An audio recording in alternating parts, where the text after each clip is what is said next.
Joined by Flex from the United stand, mate. You've came to St James's Park. You've got a 2-0 win there. What's your thoughts after that? Tough game. I predicted a tough game before, and we got that. You guys very compact, very hard to break down. I think that's clear instruction from Rafa to obviously sit tight and compact like that. And we struggled to break down in the first half. I mean, we got into a couple of little good positions and areas, but the final ball wasn't quite there. Our right-hand side was weak, your left-hand side. Atsu was getting in down Valencia's side. I mean, I said on our channel before, I think Valencia's done. Like, we've seen it many times before. He couldn't get forward. The ball was like dropping over his head. He was just getting done by actually quite a lot. Luckily, like you mentioned before, the quality wasn't quite there, which helped us. But I liked our performance in terms of we stuck at it, because obviously since Ollie's come, the love story's been brilliant. We're scoring goals for fun, but you're not always going to win games like that. You're not always going to win 3s and 4s and 5s. And I wanted to see that kind of, what is it going to be like when we're frustrated? What is it going to be like when it's not quite going that right? We were helped with a little bit of luck from your keeper. Yeah. With that free kick, he's got to push that out or hold on to it, really. But then from then, I just think we just went from strength to strength, and you struggled after that. Yeah. I mean, I think we did do well in containing Man United. Like you say, since Ollie's came in, you've won 3, 4, 5s very comfortably. Do you think that's credit to Rafa and the job he's doing here on a shoestring budget? Listen, man, as much as I don't like Rafa Benitez, because obviously the Liverpool connection, you can't look. He's won things, and he is a top manager. And what he's doing here, he's working miracles. To be honest, he's getting blood out of a fucking stone. To be honest, I mean, Mike Ashley, from a outside fan, you guys just want him gone, and he just won't go. He just won't sell the club. He won't go. He won't put any money in. I feel your frustration, man. I feel your pain. But I do think it's testament to Rafa that he keeps keeping you up. I said to you, you're looking like you're going to be flirting with relegation again.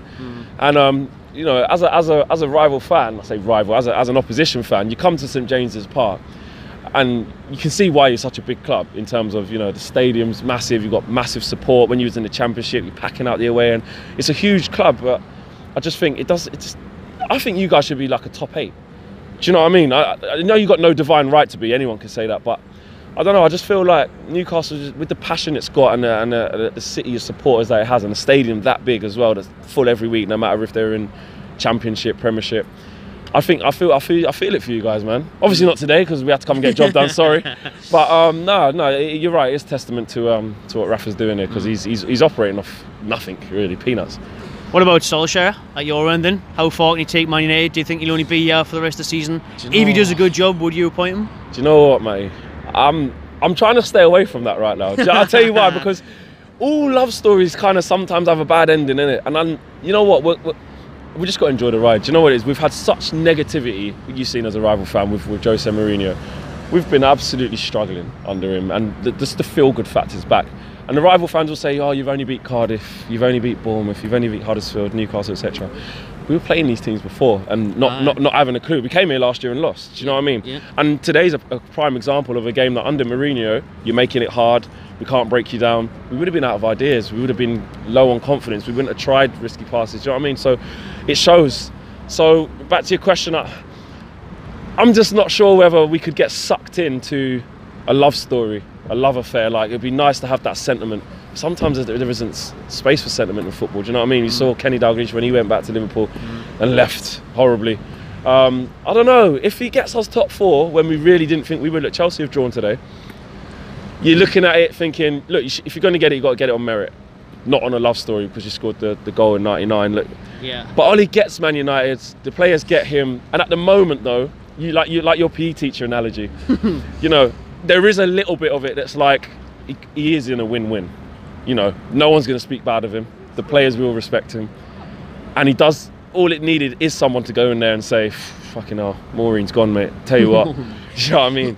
Just go and enjoy your football. This is what it is to play for Man United. Just listening to his press conferences as a Man United fan, it's like the how-to steps, first 5 points on how to be a Man United manager. Like, do you know what I mean? That's all it's real basics. But going forward, I don't know if that's going to be enough to really take us forward. Only the next sort of 4 or 5 months will tell us that. But for now, I'm staying away from kind of saying he should or he shouldn't get it. It's 4 games in, 4 on the bounce. Let's just see how it ends up. How or why is Pogba and the likes performing now under Solskjaer and they wouldn't under Mourinho? Shackles are off. Shackles are off. The Pogba thing has divided a lot of Man United fans. I've listened to Man United fans say he should have been sold. he's a disgrace, he's a this, he's dancing, he's social media, all this bullshit. He's our best player, fact. Him and Martial, our best outfield players, fact, yeah? Technically, talent-wise, they are our best players. Rashford's fantastic as well, he's young, he's getting there, but in terms of actual talent, skill, endeavour, all of that, those two are our best players. Pogba, there's any Man United fans who think that even under Jose that we're a better team without him, I don't know what they're looking at. Our club's made for players like Pogba. Old Trafford, the stage, it's made for players with arrogance. You know, people want to laugh at Pogba for doing dabs and different stuff. Just flipping, what's his face? Peter Crouch, when he was doing the robot, no one cared. Do you know what I mean? Good point, and the hairstyles and shit, the tattoos and all that crap. David Beckham was doing that. It's the same thing. So I just think some people don't get him. I think they don't get him. He's a scapegoat and he's easy target. And he's a scapegoat, easy target. And I think the thing of Pogba thing is, when we were playing shit, he wasn't the only one playing shit. Now we're playing good. He's not the only one playing good. So it's about the Pogba show to a lot of people. But if you look at it on a holistic thing, the whole team was doing bad as a unit under Jose. Now the whole team's doing good as a unit without Jose. It's not just Pogba. Yes, he's raised his performance, but it's just because he's Pogba. He's the guy. Do you know what I mean? He's the superstar. That's why everything's aimed at him. So I would never accuse him of downing tools. He's one of my favourite players. I think that he was just misunderstood under Jose, even from the World Cup. Look, he's just won the World Cup, and I remember watching some of the coverage that Mourinho was doing, and they were like, how are you going to get the best out of him? The first thing he said was, well, you know, he's just got to get the best out of himself. That's basically what he said. And he just tried to throw him under the bus and use him as a scapegoat, in my opinion. Look, it's very divided. Some United fans, even still now he's playing good, still don't rate him, because they're like, look at him, he's shit professional, look what he's done now, he's only playing now, the manager's gone, he's a shit professional. But for me, if you're the manager of any establishment, even in an office space, and you've got a fleet of workers, and you're not providing an environment that's making them want to come to work, you're gone.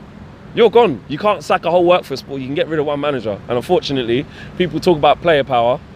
Employee power and player power wins. It does. It's just the way of life.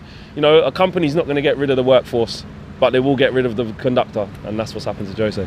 Very well said. Thank you very much, Rich. Cheers nice for your one, time. man. Cheers. Thanks, man. Cheers, mate.